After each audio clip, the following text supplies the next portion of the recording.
प्रियात्मा उपनिषद सत्र में आप सभी का स्वागत है। निर्वाण उपनिषद पर हम चर्चा कर रहे हैं। उपनिषद, जैसा मैंने कहा, दुर्लभ है और ये जो उपनिषद की श्रृंखला चल रही है वो वहीं पर एक घटित होता है जहाँ प्रकृति बहुत सुंदर, जहाँ परमात्मा की अनुभूति आसानी से हो सकती है। नदी हो, पर्वत हो, झील हो, सागर हो, आकाश की नीलिमा हो, और ये सारी चीज़ें एक जगह उपलब्ध होना बड़ा दुर्लभ है। जैसे किसी पर्वत पर हुआ पीछे, जैसे किसी सागर के तट पर हुआ, जैसे किसी नदी के किनारे हुआ। पुराने ऋषि भी प्रकृति की गोद में बैठकर उपनिषद की यात्रा पर चलते थे।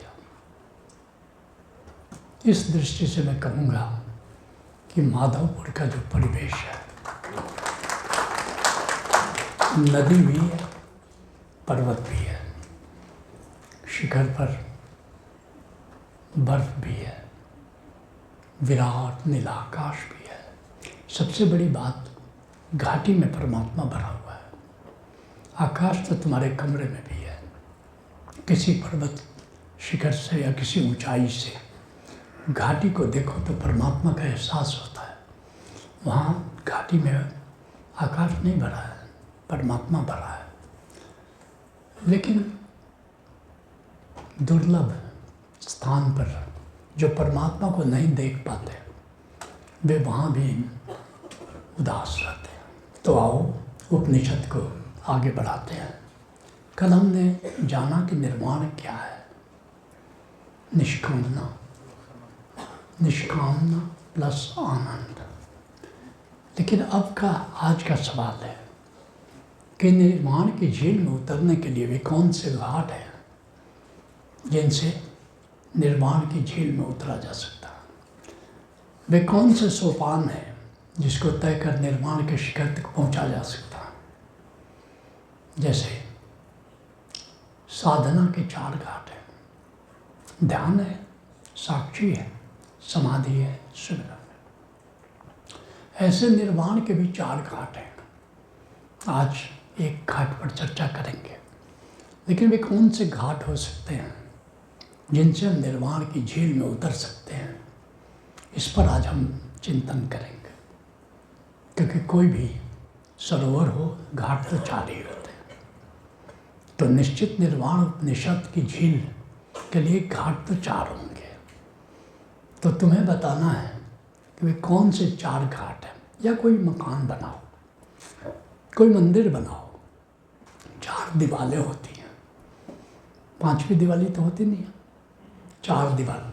आजकल मकान बनने लगे हैं कुछ उल्टे पलटे, तो कई दीवार हो जाते हैं। लेकिन सनातन काल से किसी भी मकान में 4 दीवारें होती हैं, किसी भी मंदिर में 4 दीवारें होती हैं।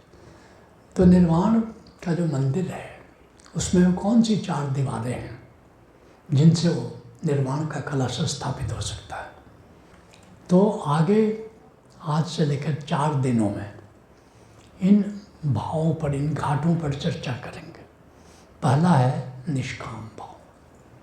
हे जनक, कामना जैसी व्याधि नहीं है और निष्कामना से समाधि नहीं। निष्कामना के घाट से हम निर्वाण की झील पर उतर सकते हैं। दूसरा घाट की कल चर्चा करेंगे, अहोभाव। तीसरा घाट है ब्रह्म भाव। बिना ब्रह्म के निर्वाण में प्रवेश चला। मुक्ति तो बिना ब्रह्म के भी हो सकती है, निर्वाण बिना ब्रह्म के नहीं हो सकता। ब्रह्म भाव। और अंत में जो चौथा है वो आत्म भाव। और आत्मा के जिस स्वरूप की जरूरत निर्वाण के लिए है उसको कहते हैं आनंद। तो चौथा घाट होगा आनंद भाव। आनंद भाव आत्म भाव का ही परिष्कृत रूप है, जिसने जाना कि मैं आनंद हूँ। उस पर भी चर्चा करेंगे अंत में। तो आज चर्चा करते हैं निष्काम भाव की। निष्काम भाव क्या है? कहते हैं अष्टावक्र, मुक्ति यदि चाहते हैं, मैंने बताया था ना, निर्वाण का पहला चरण मुक्ति, मुक्ति के बाद ही निर्वाण होता है। मुक्ति यदि चाहते कामना से बचो। निष्काम भाव के बिना मुक्ति नहीं है। विष समझकर विषय वासना को तजो। जो विषय है, विषयों में जो आकर्षण है, उसको विष समझना है कि दोनों नहीं हो सकता। विषयों का आकर्षण और निर्वाण दोनों नहीं हो सकता एक साथ। मुक्ति यदि चाहते कामना से बचो। विष समझकर विषय वासना को तजो। निष्काम भाव निर्वाण की पहली सीढ़ी, ऐसा कह सकते हो। इसीलिए अष्टावक्र कहते हैं, कामना जीत लेना परम जीत है। साधना की सरलतम यही रीत है। युद्ध जीतना, संसार जीतना, सिकंदर बन जाना, ये कोई जीत नहीं है। कामना जीत लेना परम जीत है, अर्थात निष्काम हो जाना, इससे बड़ी विजय नहीं है। और एक और बात अष्टावक्र करें, साधना की सरलतम यही रीत है। ये सबसे सरल मार्ग है कि कामना को जीत लो और प्रभु का द्वार खुल जाता है तुम्हारे लिए। इससे सरल साधना भी नहीं है। तो कैसे हम निष्काम हों? बताओ, कौन बताएगा? निष्काम अर्थ तो क्लियर हो गया ना। कामना अब नहीं, और कामना है तो क्रोध है, कामना है तो लोभ है, कामना है तो मोह है। जड़ी काट दो तो डाली सूख जाएगी। कामना के डाली को कैसे, जड़ को कैसे काटे? निर्बीज। इसलिए पतंजलि कहते हैं निर्वाण का मतलब हुआ कि निर्बीज हो जाओ। बीज ही खत्म कर दिया, बीज ही जला दिया। ओशो कहते हैं कि बीज को जला दो, ये निर्वाण है। पतंजलि कहते हैं कि निर्बीज हो जाना। बीज क्या है? कामना ही बीज है। अब तुम्हारे भीतर बीज ही नहीं रहा तो फलेगा फूलेगा कैसे? जैसे खेत में आग लगा दो, किसानों को देखा है, आग लगा देते ताकि घास फूस का बीज ही नष्ट हो जाए। तो कैसे ये संभव है? निष्काम अब हो गया। पहले काम क्या है, इसकी पुनः चर्चा कर लेते हैं। फिर सवाल आएगा कि निष्काम कैसे हो? काम, कामना है क्या? किसको कहते कामना? कोई दूसरा हमारी इच्छा पूरी करे, दूसरे से कुछ प्राप्त करने की इच्छा। दूसरे से, याद रखना, कामना का संबंध दूसरे से है, कामना का संबंध स्वयं से नहीं है। कामना का संबंध हमेशा ही दूसरे से है। अगर दूसरे को हटा दो तो कामना खत्म हो जाती है। कामना का संबंध दूसरे से, दूसरे से कुछ प्राप्त करने की इच्छा कामना है। दूसरे से सुख पाने की इच्छा कामना है। किसी भी, तुम अपने सुखी हो, नो प्रॉब्लम। सब कहते हैं, सारे संत कहते हैं मैं सुखी हूँ, कहते हैं कि नहीं कहते हैं? कामना तो नहीं है। लेकिन दूसरे से सुख प्राप्त की इच्छा, धन प्राप्त कर लें, भोग प्राप्त कर लें, सम्मान प्राप्त कर लें, प्रशंसा प्राप्त कर लें, ये काम है। और कोई बताएगा और क्या काम है? और काम की परिभाषा क्या करते हैं? हे जनक, कामना जैसी व्याधि नहीं। कामना रोग है, इट इज ए डिजीज। केवल एक्जिमा होना रोग नहीं है, दम्मा होना रोग नहीं है। सबसे बड़ा रोग अष्टावक्र कह रहे कामना है। इससे बड़ा रोग नहीं है एक असाध्य रोग। बाकी सब रोग दवा दो ठीक हो जाता है, ये असाध्य रोग है। ये मृत्यु के बाद, बाकी सारे रोग मृत्यु के बाद खत्म हो जाते हैं, है कोई ऐसा रोग जो मृत्यु के बाद जिंदा रहता है? नहीं। कामना मृत्यु के बाद भी खत्म नहीं होता, चलता है, फिर अगले जन्म में फिर वही आ जाता है। बाकी सब रोग अगर अगले जन्म में उसका चिन्ह आता है, चिन्ह आता है।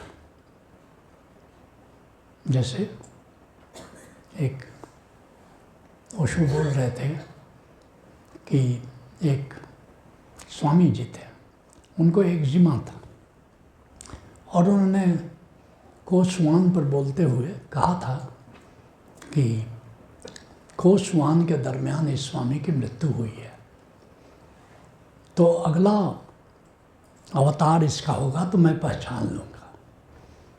तो 2-1 साल के बाद उनका पुनर्जन्म हुआ और ओशो ने कहा उसका नाम भी मैं कोसवान पर बोल रहा हूँ, तो कोसवान रखूँगा तो तुम समझ लेना कि कौन है कोसवान। वही है बंदा जो आगे कोसवान बंद कराने वाला। एक बच्चा आया, पैदा हुआ आश्रम में, उसका नाम ओशो ने कोसवान रखा। वो सारा आश्रम जान गया कि वो स्वामी आ गया। तो मेरी उत्सुकता हुई कि ओशो ने जब कहा है तो मैं ज़रा परखूं कि वही बंदा है या नहीं है। तो जो स्वामी था उसको एक्जिमा था, बाँह पर एक्जिमा था। तो जो असाध्य रोग होते हैं वे अगले जन्म में भी किसी न कोई छाप रह जाती है, या तो वही रोग फिर होता है, क्योंकि सूक्ष्म शरीर में असाध्य रोग प्रवेश करता है और सूक्ष्म शरीर तो वही होता है। जब वही होता है तो या तो वो रोग दोबारा वही होगा, नहीं तो उसकी छाप कुछ रहेगी। तो मैंने कहा उस स्वामी को एक्जिमा था बाँह पर, तो उस बच्चे का कुछ है कि नहीं। तो मैंने जा कर के देखा, उस बच्चे का ठीक उसी जगह पर दाग था, दाग था, जन्म चिन्ह जिसको कहते हैं, दाग था। तो असाध्य रोग जो होते हो अगले जन्म में भी चलते हैं, और सबसे बड़ा असाध्य रोग काम है, तो अगले जन्म में भी चलता है। तो कामना एक विकार है, कामना एक रोग है। दूसरे से सुख पाने की इच्छा काम है। दूसरा हमारे अनुसार चले, ये भी काम है। और कामना है क्यों? क्योंकि अहंकार है। जब तक अहंकार है तब तक कामना है, जब तक कामना है तब तक अहंकार है। और क्या काम है? काम लेने की इच्छा का नाम है, प्रेम देने की इच्छा का नाम है। किसी से कुछ लेने का अगर भाव है, चाहे किसी से सुख प्राप्त करना है, किसी से धन प्राप्त करना है, किसी से प्रशंसा प्राप्त करना है, तुम चाहते हो कि लोग हमारी प्रशंसा करें, काम है। तुम चाहते हो कि मैं रास्ते में चलूं तो लोग सलाम करें, काम है। तुम चाहते हो कि लोग हमारा सम्मान करें, प्रशंसा करें, दूसरे से सुख प्राप्त करने की इच्छा या कुछ भी प्राप्त करने की इच्छा। तुम प्रयास करो, पुरुषार्थ करो, प्रभु की मर्जी होगी, तुमको प्राप्त होगा, कामना नहीं है। और क्या काम है? कामना का संबंध अधिकतर धन से, भोग से, यश से। और चौथी चीज़ की आकांक्षा नहीं होती, ये कामना है। मुझे धन मिल जाए, मुझे भोग की सुविधा मिल जाए, मुझे यश मिल जाए। विन लूज संबंध पर तुम्हारा संबंध अगर आधारित है कि मैं जीतूं और दूसरा हार जाए, 4 प्रकार के संबंध है। विन लूज, मैं जीतूं दूसरा हारे। लूज विन, मैं लूज कर जाऊं दूसरा जीत जाए। तीसरा है लूज लूज, हम तो डूबेंगे सनम, तुमको भी ले डूबेंगे। कुछ लोग होते हैं अपने भी गए, दूसरे को भी ले डूबे। और चौथा है विन विन, हम भी जीते, हमारी भी जय जय, तुम्हारी भी जय जय। ऐसा संबंध अगर हो तो निष्काम है। बाकी जो संबंध है, खास करके अधिकतर लोग इस संसार में जीते हैं विन लूज। कोई भी डीलिंग करो, चाहे पति पत्नी हो, चाहे पार्टनर हो, बिजनेस पार्टनर हो, चाहे क्लाइंट एंड बिजनेसमैन हो, हमेशा चाहते हैं कि मैं जीतूं और दूसरा नहीं। विन विन, मेरी भी जीत हो, तुम्हारी भी जीत हो। अगर ऐसा है तो निष्कामना है। तो ये है काम, दूसरे से कुछ लेने की इच्छा, सुख पाने की इच्छा। कितने लोग समझ गए इस बात को? Very intelligent. हमारे लोग इंटेलिजेंट तो बहुत है।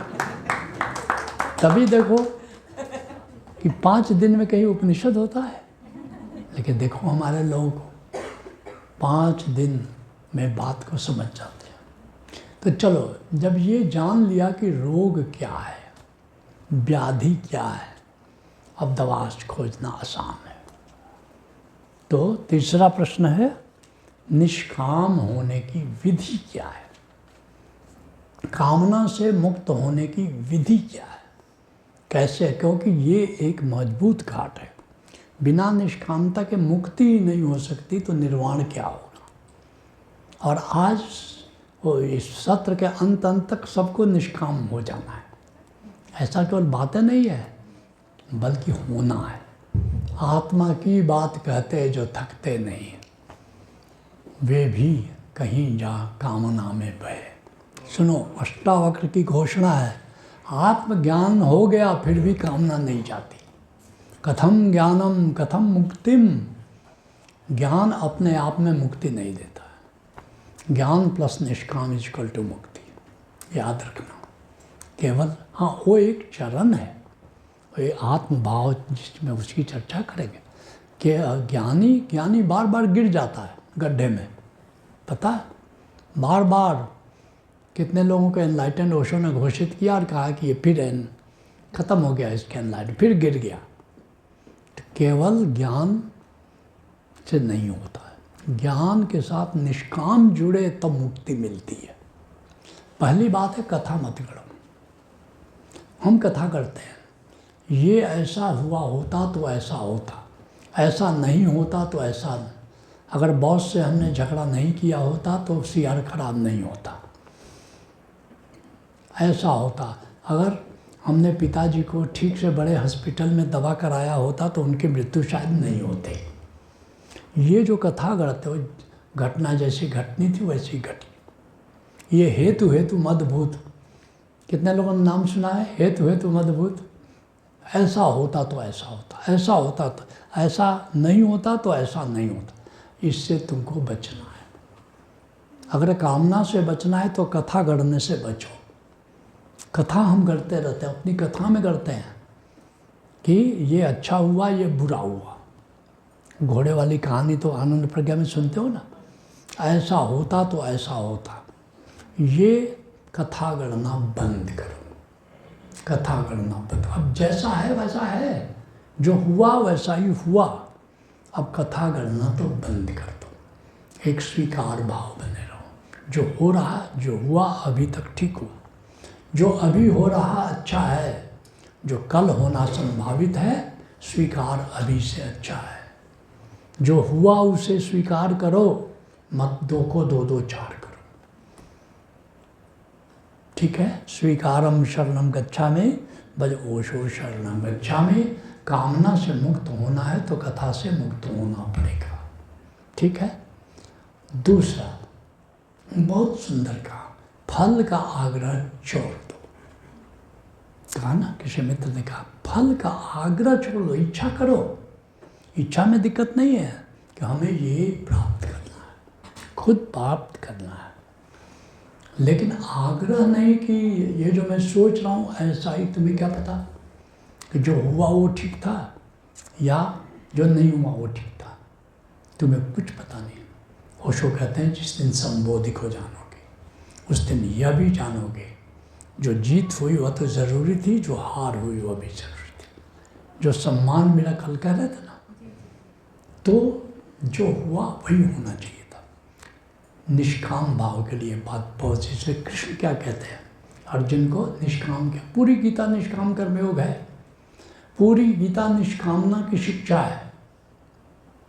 एक शब्द में कोई कहा जाए कि गीता क्या कहती है, तो कहेंगे निष्काम, निष्काम हो जाओ, यही गीता कहती है। कर्मण्येवाधिकारस्ते मां फलेषु कदाचन। कर्म करने का मजा लो, कर्म करने का ही अधिकार है। फल का कोई अधिकार नहीं। जिस पर अधिकार नहीं है वो उपहार है। अधिकार की जगह उपहार समझो। जो पत्नी मिली, जो पति मिला, जो धन मिला, जो यश मिला, जो नौकरी मिली, जो व्यापार मिला, ये सब मेरा अधिकार नहीं। तुम आए नंगे थे और नंगे चले जाना है। कुछ नहीं था, हाथ खाली तुम आए थे, हाथ खाली जाओगे। ये बीच में हाहाकार क्यों कर रहे हो फल के लिए? कुछ ले जाना है, कुछ ढूंढना है। खाली हाथ आए थे, खाली हाथ जाना। यहाँ रास्ते की बात है, कुछ मिला कि नहीं मिला, unimportant, that is not important. कर्मण्यवाद, कर्म करने का मजा लो। लोग यहाँ फल पाने का मजा लेते हैं, कुछ प्रमोशन मिला मिठाई बांट लेते हैं। जब जब फल मिला याद रखो बधाई देने जाते हैं। बधाई देते हैं कि नहीं? बधाई देने जाते हैं। आपको ये फल मिला, बधाई हो। आपको ये फल मिला, बेटा हुआ, बधाई हो। पाने का मजा नहीं, करने का मजा, यात्रा का मजा, मंजिल का मजा नहीं। कर्मण्येवाधिकारस्ते, फल का आग्रह छोड़। ठीक, ये निष्काम में ले जाएगा। और क्या करना है? कृष्ण इसी बात को और जगह, अनाश्रितः कर्म फलम, जिसका प्रयास, जिसका कर्म फल आश्रित नहीं है, फल केंद्रित नहीं है। कार्य कर्म करोति यः, फिर भी वो सारे कर्म जो करने योग्य वो करता है, कर्म से संन्यास नहीं लेता। स संन्यासी च योगी च, ऐसा ही व्यक्ति सन्यासी है, ऐसा ही व्यक्ति योगी है। न निरग्नि न चाक्रिय, ऐसा नहीं कि कच्चा खा रहे हैं, अग्नि का त्याग कर दिया है या कर्म का त्याग करके जंगल भाग गया है। कृष्ण कहते हैं वो भगड़ू है, भगोड़ू है, भगोड़ा है। वो सन्यासी नहीं, योगी नहीं है। योगी कौन है? अनाश्रित कर्म करने का मजा लेता है, फल की चिंता नहीं करता। जो निष्काम है वही योगी है। और क्या कह रहे हैं? आत्मा को अकर्ता जानते हुए कर्म करो। अर्थात मैं करने वाला नहीं हूँ, मुझे डायरेक्टर ने जो रोल दिया है मैं वो निभा रहा हूँ। डायरेक्टर ने राम का रोल निभाया है तो राम का, डॉक्टर का रोल निभाया है रोल, पिता का रोल, माता का रोल। अपने रोल के प्रति ईमानदार रहो, अपने रोल के प्रति जागे रहो, निष्काम हो जाओगे। मैं गुरु हूँ, मुझे गुरु की भूमिका कुशलता से करनी है। फल क्या मिलता है ये मैं नहीं जानता हूँ। तुम डॉक्टर हो, इंजीनियर हो, कहीं पिता हो, अपने बच्चों का लालन पालन ईमानदारी से कर रहे हो, क्योंकि पिता हो, क्योंकि माता हो। फल क्या होता है? बच्चा आगे बढ़ करके सन्यासी होता है कि डॉक्टर होता है कि इंजीनियर होता है कि चोर होता है कि डकैत, ये उसका भाग्य जाने। हमारा रोल इतना ही है कि उसके लिए अच्छे से अच्छा लालन पालन करें, अच्छे से अच्छा शिक्षा दें। रोल के प्रति जागे रहना है, अपनी भूमिका के प्रति जागे रहना है। और फिर देखोगे कि एक बार जान लिया कि मैं करने वाला नहीं हूँ, केवल मैं भूमिका जो दी गई है उसको निभाने वाला हूँ। जो राम भूमिका निभा रहे हैं कि रावण को मार रहा है, स्टेज पर मार रहा है ना, वो मारने वाला थोड़े है, वो तो भूमिका है। तो अपनी भूमिका निभाओ, ईमानदारी से निभाओ, भूमिका के प्रति जागे रहो, तुम निष्काम हो जाओगे। ये बहुत इम्पोर्टेंट बात है। और कैसे निष्काम हो सकते हो? सम्यक स्वीकार, जिसकी चर्चा हमने कर ली। अनुकूल का स्वीकार तो सब कर लेते हैं, प्रतिकूल का स्वीकार करो। कैसे करोगे? प्रतिकूल के प्रति जागे रहो। यह भी प्रतिकूल हुआ, और प्रतिकूल होने पर क्या होता है? तुम्हारा रुआंसा हो जाता है। जैसे ही जागो, पत्नी ने कहा कि क्या बैठे बैठे कर रहे हैं, कुछ काम धाम करते नहीं, यह भी प्रतिकूल हुआ। अधिकतर पत्नियां पतियों को निठल्ला मानती है, चाहे कितना भी करो। वो गधा की तरह ट्रीट करती है, जैसे गधा जितना भी माल ढोए और धोबी उस पर लाता है। ऐसा मत करो कि ज़्यादा काम करोगे तो पत्नी तारीफ करेगी, और बोझ जब तक तुम बैठ ही नहीं जाओ फर्स्ट करके। राइट। और क्या करना है? कामना के प्रति। अब ब्रह्मास्त्र की ओर जा रहे हैं, ब्रह्मास्त्र के रूप में कामना के प्रति जागे। बीच बीच में देखो, झांको, कोई कामना तो नहीं है। कोई कामना है क्या?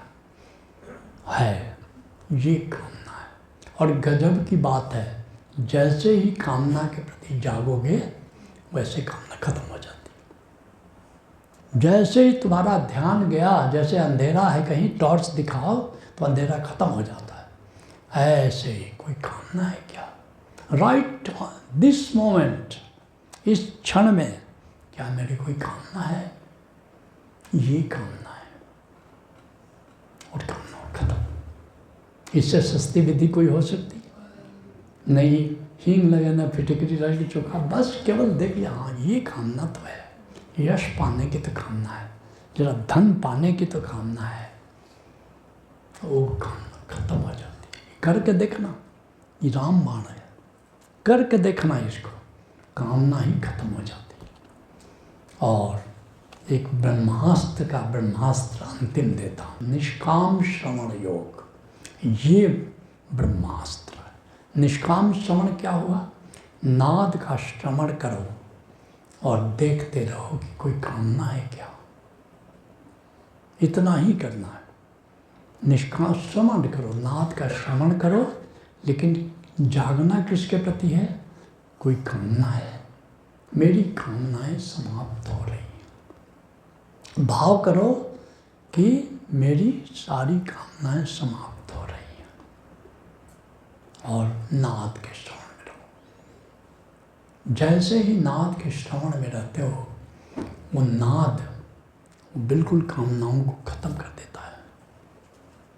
तेरा जन एक आध है कोई, कहते हैं कि कोई एक आध है, तेरा जन एक आध है कोई, काम क्रोध मद लोभ विवर्जित, हरि को चिन्हे सोई। निष्काम श्रवण योग एकदम से कामना के प्रति जागे हुए नाद को सुनो, ये सारा बीच से खत्म कर देता है। अगर इस तरह तुमने किया तो कामना से मुक्त हो जाओगे, गीता तुम्हें फलित हो जाएगी। गीता को पढ़ना नहीं पड़ेगा, तुम्हें गीता जीवित हो जाएगी, जो कृष्ण गीता में कह रहे हैं।